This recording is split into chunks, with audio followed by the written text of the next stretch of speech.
Bonjour à tout le monde ce matin. Alors, sans plus tarder, nous allons prendre notre test d'aujourd'hui dans le livre de Jean, à son chapitre 11, au verset 3. Jean chapitre 11, nous allons lire seulement le verset 3.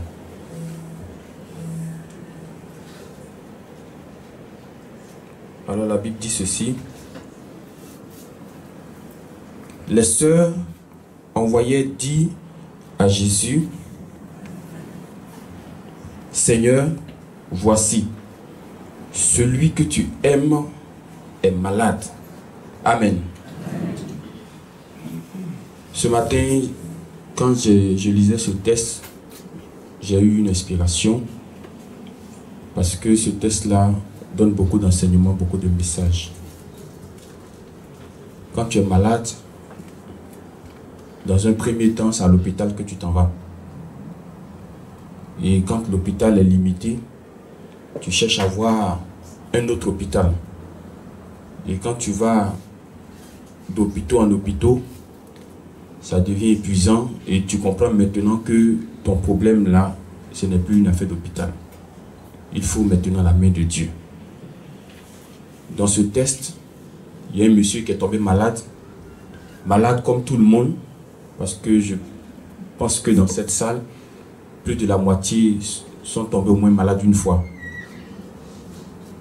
Et certainement, ils sont partis dans un hôpital en leur temps. Et il n'y avait pas de solution. Mais comme on sait que ce dernier Lazare, Jésus l'aime beaucoup, et on sait aussi que Jésus a guéri beaucoup de malades, il a même ressuscité, vous voyez, des morts. Quand je parle de résurrection, c'est le fils unique de la veuve. Des gens qui ne marchaient pas 38 ans, tout ça là, Jésus a fait. Donc, il y avait Marthe et puis Marie. Déjà, cette Marie-là, ce n'est pas Marie, mère de Jésus. Hein, parce que dans la Bible, il y a eu beaucoup de Marie. Il y a Marie, mère de Jésus, il y a Marie de Magdala. Cette Marie-là, si vous vous souvenez, Jésus est entré dans la maison de Zachée pour manger. Et elle est rentrée avec du parfum, un parfum qui coûte cher. Voilà, c'est cette Marie-là. Et c'est dans sa famille qu'il y avait Lazare. Donc, cette Marie, Marthe et puis Lazare étaient frères et sœurs. Donc, elle dit, ah, ce monsieur-là, on va le voir s'il peut aider notre frère. Donc, la Bible dit que les sœurs ont envoyé des personnes aller dire à Jésus que ton ami, celui que tu aimes là, vous voyez la précision, elles n'ont pas dit Lazare ou bien il y a quelqu'un qui est malade. On dit celui que tu aimes. En disant ça à Jésus, elles espèrent obtenir quoi? La guérison, mais rapidement. Vous voyez, souvent certaines personnes, quand elles viennent ici, il faut dire à l'homme de Dieu que c'est son fils chéri là, ou bien c'est sa fille chérie là. Là, elle va me recevoir rapidement. Amen. Donc c'est comme cela que les dames ont procédé. Il faut lui dire celui qui l'aime là. Son chouchou là même, là, celui qui fait les offrandes, les dîmes, là, il est malade aujourd'hui. Ça ne va pas chez lui. S'il peut se dépêcher rapidement pour venir, c'est bon. Malheureusement, après la nouvelle, est-ce que Jésus s'est déplacé? Il ne s'est pas déplacé. C'est là que je comprends maintenant que tu peux être dans certaines situations. Et puis, tu ne vois pas Jésus se déplacer pour toi. Est-ce que Jésus n'aimait pas Lazare? Il aimait Lazare. Logiquement, à cette annonce déjà, il doit se dépêcher, se précipiter. Il doit dire, mais celui-là, de la manière que les autres m'aiment, là, lui m'aime plus, et puis moi aussi je l'aime. Donc il faut que je me dépêche pour lui. Cette femme-là, elle est trop gentille, il faut que je me lève rapidement pour elle. Ou bien ce monsieur, elle est trop bien, il faut que je cours rapidement pour lui. Mais Jésus n'a pas fait ça. Il est resté encore là où il était. Comme s'il n'avait rien entendu. Comme s'il n'avait rien appris. La seule chose qu'il a pu dire aux gens qui sont venus, cette maladie-là, c'est pour la gloire de Dieu. Donc laissons ça comme c'est là. Mais en tout cas, il n'est pas parti. Quand tu traverses une situation, la première question que tu te poses, c'est où est Dieu dans la situation que je traverse? Dieu, il est où? Il est où et puis j'ai tombé malade? Il est où et puis j'ai eu un accident? Il est où et puis ils m'ont mis au chômage. Il est où et puis ceci, il est où et puis cela. Alors qu'en réalité, quand tu es dans une situation, la chose, ce n'est pas de savoir où Dieu est. Mais la chose, c'est de comprendre la situation elle-même. Amen. Est-ce qu'on se comprend? Vous voyez, si Lazare veut savoir, mais où est Jésus? On lui a, est-ce que vous ne lui avez pas dit que je suis malade? Si on lui a dit, mais il est où? Il n'est pas venu. Il n'est pas là. Ah, donc il ne m'aime pas ou bien c'est quoi? Mais je sens que dans mon cœur, que Lazare avait une pensée qui lui disait, Lazare, il faut comprendre toi-même la situation dans laquelle tu es. Il faut laisser où est Dieu. Il faut laisser qu'est-ce que Dieu dit. Il faut laisser qu'est-ce que Dieu fait. Il faut laisser comment Dieu voit. Il faut laisser tout ça là. Il faut comprendre la situation elle-même. Alors si Lazare veut comprendre la situation, vous allez voir qu'il va savoir que la maladie là, c'est pour la gloire de Dieu. Et Dieu, Jésus a fait ça exprès. Parce que de là où Jésus était, il peut dire seulement un mot. Vous voyez, il n'est même pas obligé de se déplacer. Les gens qui sont venus le voir là, il peut leur dire, allez-y. Dès que vous arrivez là-bas, il est guéri. Il peut dire ça sans se déplacer. Donc la distance n'était pas un problème. La distance là n'était pas un problème. Parce que le ciel et puis la terre, vous ne savez pas, il y a combien de distance. Mais quand tu parles à Dieu là, il t'envoie une réponse. Donc la distance n'était pas un problème. Mais il faut comprendre la situation. Je suis venu dire à quelqu'un ce matin, si tu es dans un problème, si tu es dans une situation, au lieu de te lamenter, au lieu de chercher justice de Dieu, il faut comprendre la situation là elle-même. Si tu t'assois et puis tu analyses la situation, je te dis qu'il y a quelque chose que tu vas comprendre.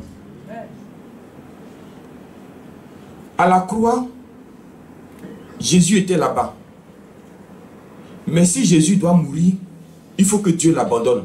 Parce que si vous vous rappelez, il a dit, mon Père, pourquoi m'abandonnes-tu? Mais si son Père ne l'abandonne pas, il ne peut jamais mourir. Ce n'est pas possible. Vous allez tout lui faire, il ne peut pas mourir. Il faut que son Père l'abandonne pour qu'il puisse connaître la mort. Donc Jésus ne va plus s'apitoyer sur le fait que son Père l'ait abandonné. Mais vous voyez ce qu'il va faire? Il va essayer de comprendre pourquoi il est à la croix. C'est ça, comprendre la situation dans laquelle tu es. Si tu prends un cas comme Job, pour que Satan puisse avoir accès à Job, vous voyez que c'est passé par Dieu d'abord. Job, Satan lui demandait permission. Ah, celui-là, est-ce que je peux le toucher? Ce qui me plaît, c'est que dans toutes les situations que tu vas vivre, dans toutes les situations que tu vas traverser, quand tu es pour Dieu, quand Dieu est pour toi, la mort n'est pas pour toi. La mort là, ça seulement, Dieu peut t'abandonner comme il veut, mais la mort là, il ne va pas laisser ça sur toi. Parce que la situation qu'il envoie, ce n'est pas pour te tuer. Mais la situation là, c'est pour te donner un message. Donc si Job veut s'asseoir sur sa situation, puis il va dire, mais où est Dieu? Moi qui fais ça pour Dieu. Moi qui suis comme ça pour Dieu. Dieu là, il m'aime. D'après lui-même, il n'y a personne comme moi sur la terre ici. Mais pourquoi je suis malade aujourd'hui? Pourquoi mes enfants sont morts? Pourquoi j'ai perdu mes biens? Si Job veut s'asseoir pour faire ces analyses-là, il va laisser Dieu. Mais il va s'asseoir plutôt et puis il va dire à sa femme que je sais que mon Rédempteur, il va se lever pour moi. Pourquoi? Parce qu'il sait que la situation là, elle est venue pour un but. C'est ça qui est le plus important. Sinon, quand le temps de Dieu vient, quand Dieu veut t'envoyer la solution maintenant, il te dirige tout droit vers le Dieu de Papa Florian. Tout droit. Pas à gauche, pas à droite. Parce que le temps de la solution est arrivé. Amen. Alléluia. Amen. Donc il y a beaucoup de situations sur la terre. Il y a beaucoup de situations que l'homme peut traverser. Mais si tu es dans une situation, si tu veux chercher où est Dieu, pourquoi Dieu, pourquoi ceci, pourquoi cela, tu peux te perdre. Tu peux même abandonner sans t'en rendre compte. Les choses auxquelles tu t'es attaché avec fierté, avec dévouement, tu peux même laisser tout ça tomber. Mais quand tu analyses et puis tu vois que, ah, situation ça là, c'est par rapport à telle chose, automatiquement tu te réconfortes. Il a dit à Josué, prends courage. Amen. Donc Josué lui-même doit trouver ses moyens de prendre son courage. Et Dieu te dit ce matin aussi, prends courage. Amen. Et puis assieds-toi, il faut analyser ta situation. Amen. Que Dieu nous bénisse. Amen. Finalement, vous voyez que même si Lazare est mort, Jésus a tenu parole. Parce qu'il a dit que la situation de Lazare, c'est pour la gloire de Dieu. Amen. Et comme Jésus, lui, sait que la guérison d'un malade et puis la résurrection d'un mort, résurrection là, c'est encore plus puissant que guérison d'un malade. Il a attendu qu'il meure un peu d'abord. Mais est-ce que ça là, ceux qui sont autour de Jésus peuvent comprendre ça? Ils ne peuvent pas. Même les sœurs de Lazare là, ils ne peuvent pas comprendre ça. Que comment toi tu dis que tu aimes le monsieur, il est malade jusqu'à tu le laisses comme c'est là. Alors que Jésus lui connaît la situation. Est-ce qu'on se comprend ce matin? Amen. Donc on est sur la terre, c'est vrai, on subit beaucoup de choses. Mais de temps en temps, faisons comme l'aigle. Vous voyez, quand l'aigle veut s'attaquer au serpent, il ne s'attaque pas au serpent sur la terre ici. Il prend le serpent et puis l'envoie en l'air. Un jour, je vais vous expliquer la vision de l'aigle. Parce que cette vision de l'aigle aussi doit être un peu notre vision. Il prend le serpent et puis l'envoie en l'air. Quand il envoie le serpent en l'air, là, le serpent n'est plus sur son champ de bataille. Vous voyez? La vision de l'aigle, ce n'est pas comme pour les autres. Il t'envoie en l'air et tu n'es plus sur ton champ de bataille. Et puis quand il t'envoie en l'air, il te laisse maintenant. Tu vas voir dans l'air. Amen. Et le serpent là tombe. Oh! Entre-temps, le serpent l'attendait partir ici. Quand tu es dans cette situation là, il faut amener ça aussi dans le spirituel là-bas. Tu vas gérer ça là-bas, puis quand ça va arriver ici là, c'est réglé. Amen. Que Dieu te bénisse au nom de Jésus.